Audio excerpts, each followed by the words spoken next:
unlock hidden savings and take control of your technology spend. So today we'll explore practical strategies to optimize cost and kind of maximize savings and value with your technology investments. We might show you a couple of things where you can kind of help track those as well. So this session will run about 20 minutes. It will be recorded for quality and training purposes.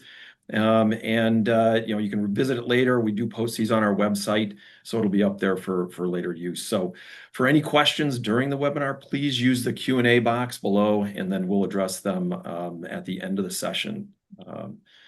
I'm excited to introduce our presenters for today. So we've got Rosalia. He's BridgePoint's Vice President of Sales, and I have Brandy Latimer with BetterTracker. So both bring extensive experience, in this area of savings and organizational uncovering opportunities for efficiency and growth. Love working with Brandy. She's kind of helped us internally with this product. We're going to kind of share a few screenshots with you as well. So they're going to guide you through these actionable insights and ways that you can start using this right away. So with that, I'll turn this over to Rich and Brandy. So why don't you guys take it away? Thanks, Mike. So as Mike was saying, organizations are really challenged today. They're spending more than ever on technology, but they're having a harder time keeping track of all that technology.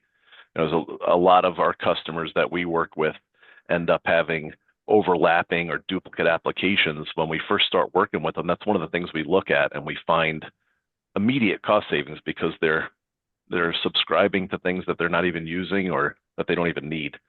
They have unused or underutilized licenses. And as I said, a real lack of visibility into it.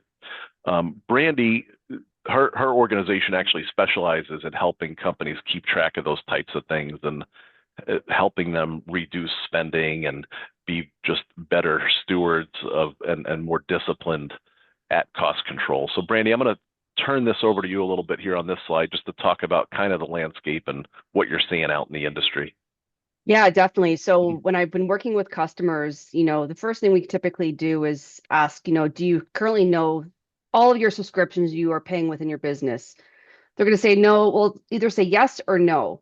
Then the next question I'm going to ask is, okay, have you ever missed, that notice period to cancel with the provider? They're going to always say yes. And nothing is worse than missing that cancellation date, because then you're now stuck with that provider for another year, especially if you didn't want to keep them. So as my customers start to input the data of all the contracts that they're using in their business, they have been able to find duplications of two subscriptions that they did not realize they were having, because there will be different teams that have purchased one subscription, another team has purchased another subscription. And so, they're getting that visibility into those tool stacks that they're currently using in their business. There's also an expense piece as well. So you can then start to link to your credit cards and your bank accounts to start to see all the overall transactions. And honestly, we have found so many additional charges on a certain subscription, or even just being twice billed for a certain subscription. So a lot of customers are utilizing BetterTracker to start to really review all the tools that they're currently paying for and just trying to find waste and getting rid of those additional fees that they don't need. Thanks, Brandy. So really getting visibility is where you start. And how you go about that as an organization. There are tools out there like BetterTracker that Brandy mentioned. They're IT asset management tools or software asset management tools. There's others out there as well, and they allow you to quickly and easily import all of your subscriptions and licenses and expenses related to technology into a single dashboard. We've done that as a company. So BridgePoint is using BetterTracker to do that. Helps us look at all of it in one place, consolidate it, gather it, and really look for opportunities to help with cost savings. So the example that I wanted to show you is this is BetterTracker. So there are other software programs like this out there, but this is the one that we're using, and how it actually encapsulates everything into one spot. Brandy, if you want to explain this slide a little bit, please. Yeah, definitely. So this is the expense tracker. This is where you'll be able to see those, recurring transactions of the subscriptions you currently have, as well as those one-off transactions. The one-up transactions a lot of people have been able to find. Adobe and Canva are the two biggest tools I see a lot of duplications when it comes to subscriptions that, a lot of people are not aware of. So delving a little deeper into the overall transaction, the recurring spend is what a lot of people have been using. I've had customers who have found, they use T-Mobile. They have a flat rate. Well, one customer of mine that I worked with, he had seen 2 months worth of an additional $40 charges. That's $80 within 2 months. So again, that's just one small piece he was able to find, but he's now delving into other charges that he was not aware of. And especially again, the subscriptions that he thought he canceled, well, he's still being charged for them. So now he's got to reach out to the vendor and it's like, hey, by the way, I don't need this. Can we cancel? So this is just the perfect, visibility to kind of review all those tools you're currently being charged for that maybe you're not aware that you have a contract with. Great, thank you. So once you get all the data into one place, really, that's when you start getting into the analysis of it. So we recommend that you analyze all of these different expenses and try to categorize them. Look at what departments or functions own those different tools. You can categorize them by type. So, is it an infrastructure technology expense? Is it software as a service? Is it IT support like BridgePoint?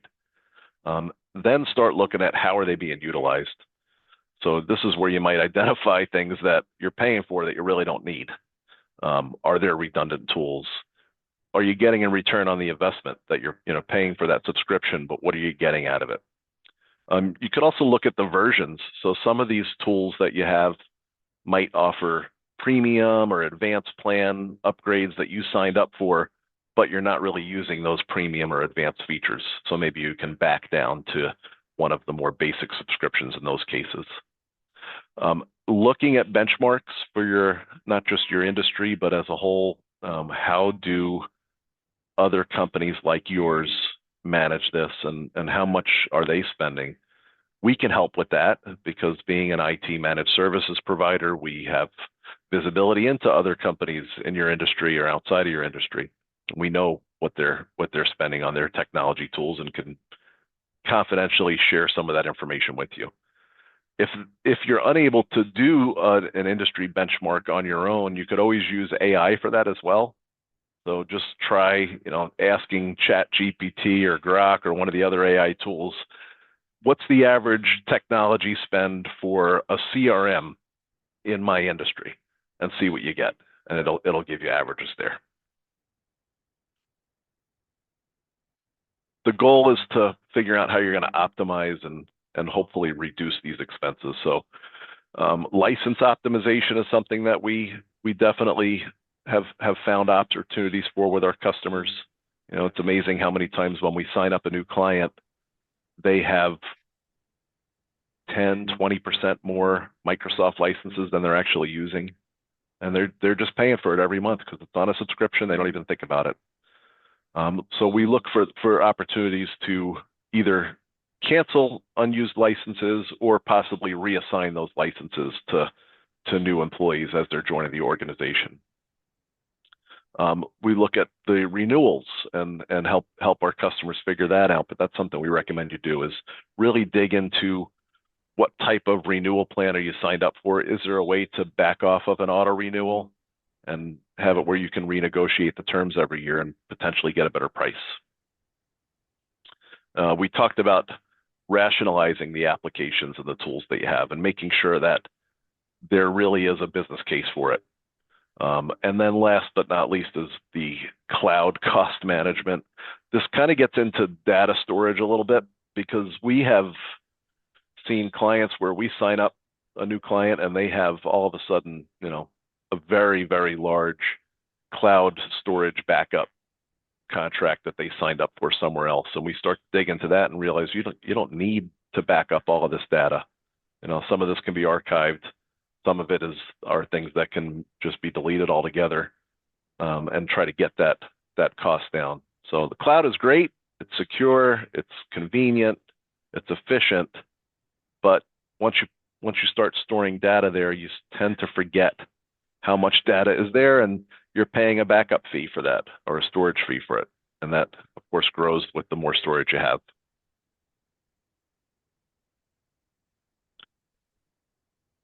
ultimately, your hope is to create a culture of cost awareness and make this a long-term fix. It's not a once a year activity. It should be an ongoing activity that not just accounting is focused on, that all the business units are focused on. So we talked about, identifying who owns the different applications and tools, who signed up for them. That's important because that's the person that should be responsible for maintaining long-term control over them. You might want to think about implementing new procurement policies. What is the process when somebody decides they want to sign up for a new software tool? How many different groups need to look at it?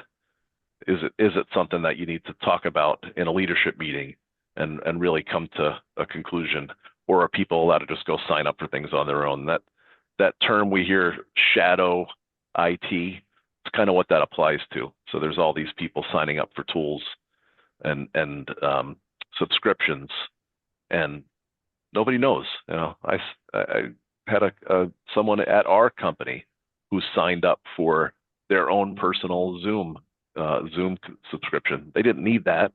We could have just put them up under our employee our full company plan. So really look at that, and then if you do subscribe to a tool, see if there's a way to use that tool to automate and monitor. So the tool that we use, BetterTracker, it alerts us when we have upcoming renewals. Not something we have to think, oh, we need to look at this and figure it out. It tells us you've got a renewal coming up, and we're talking about licenses that apply to all of our clients. So when we have a subscription to a certain cybersecurity tool, we might have hundreds or thousands of licenses for that tool. And if it renews and we don't want it to renew, it's a very large expense. Brandy, what are some of the examples you've seen where people get caught with automatic renewals? Yeah, so GoDaddy is the biggest one I see. And apparently they're really hard to get out of a subscription with them. So it's like having those notifications to be alerted right off the bat is definitely very important, especially because every provider requires, that 30-day window to cancel. And there are certain vendors that if you do miss that notification cancellation by like a day or two, they'll turn around saying, sorry, you're now with us for another year, which you don't want.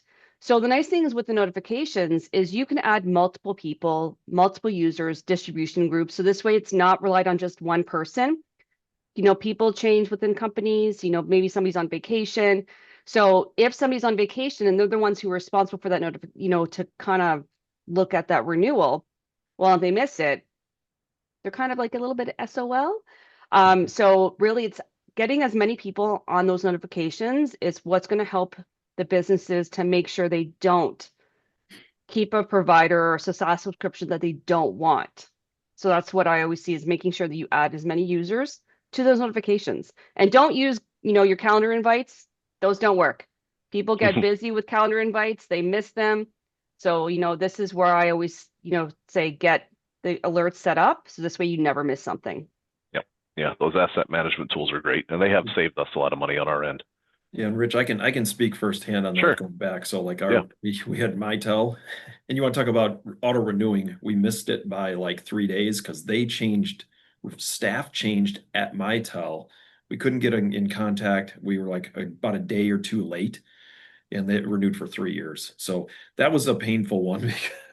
So I have that one, and then there's a couple of ones I could go on. There's a couple other stories in that, but it's like I said, that renewals and making sure that piece is in there is that I'm sure everybody's been through this, so it's rough.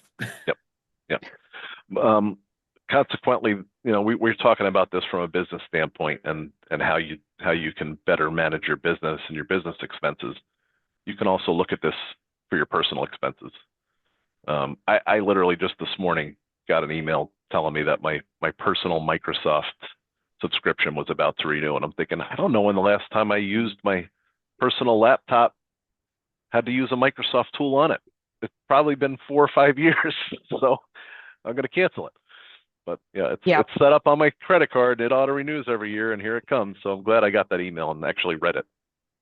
Mine was Adobe. So yours is Adobe. Yeah, I used Adobe for personal, and I was like, oh man, I'm still paying for this. I haven't used it in like 6 months. So I had the notification. I'm like, okay, now we get to cancel because I'm not using it anymore. Yep. Yep. And this culture of cost awareness is an important point here. So cost awareness does not mean cost cutting. It means really evaluating the cost that you have. It doesn't mean you just need to start eliminating tools willy-nilly. Like, you need to actually think it through and analyze it and spend smarter, not necessarily just look to spend less. Okay, so in conclusion, the key takeaways of this exercise is really that visibility drives accountability. So you got to have visibility first, and that's where you start with this, is pulling everything together, getting it into one place, setting up a tool if you need a tool to keep track of it. Making sure that this is a continuous review. So this is not a one-time, once-a-year activity. This should be part of your culture, something that is continually looked at, and not trying to put all of that work on accounting to do. Having the tools, whoever signed up for the tools or owns the tools, be in charge of that continuous review for that specific tool. And then last but not least is, you can reinvest the savings that you find into other more innovative technologies that can help move your company forward. So it's not just about spending less, it's about spending smarter. Call to action, just start with one thing, which is the audit. So if you start by looking at, let me find all of the licenses and subscriptions that I currently have as a company and get them all on one sheet. What is the service that we're subscribed to? How much are we paying? And when does that subscription renew next? That right there is a huge first step. You do that, you're going down the path that you need to go down. All right, with that, we'll open it up for any Q&A. Mike, go ahead, Mike. Rich, I can't sit silently for long. Yep. So no, when I look at these things and what we're doing, I get kind of worked up a little bit on, because you get excited when you get like a new tool. I just say this because our team will yell at me all the time because I go to a trade show, I come back, I'm like, hey, this is like the latest and greatest. This thing is perfect. We go ahead and you jump in, and when you sign up for those things, sign the agreement, I got to tell you, finding where those go later, that's like a big challenge too, because it's like some are in DocuSign, some wind up through a different system, and then you kind of get them and they're in somebody's email. I'm notorious for these things laying around in my email. I need a handler, I think, who can go and clean these up. But just getting them down and getting them in a spreadsheet, we're notoriously bad for this. I can say that as an organization. So very thankful that with Brandy's help and the team over at BetterTracker kind of got introduced to this, and this was the one product where I'm like, hey, this thing actually makes a heck of a lot of sense for what it does and how it works. And again, loading it with data and getting it, it's been a little bit of a hunt for us because I think some of the stuff's in my email, but we're getting there on a lot of this. So, but having it in one spot to track is great. Those notifications are phenomenal, so we don't ever want to miss, because that's always my fear, missing the renewals. Yeah. Yep. Yeah, I have one customer. She's like, I'm not trying to get rid of my job. I'm just trying to find ways to get, bonuses. By saving the company money, she's like, we want to put it back into the company, either with bonuses, or in pay increase. So anywhere you can find cost savings is really important in businesses as well today, because everyone looks at their tool stack. It's like, do we need this? Do we need this? Do we need this? No, probably not. So now you're saving the company money that can go elsewhere. Yeah, and we've got like 2 other co-founders here at this company, and they run different areas of the business. So they use different tools that are outside of the normal things that we see. And then when that credit card ends up like expiring, that's the other part. Then sometimes they're like, hey, there's, so we've uncovered a lot as we've been kind of digging through this and trying to get everything into one place. So it's been an awesome way to get it together. So yep, excellent.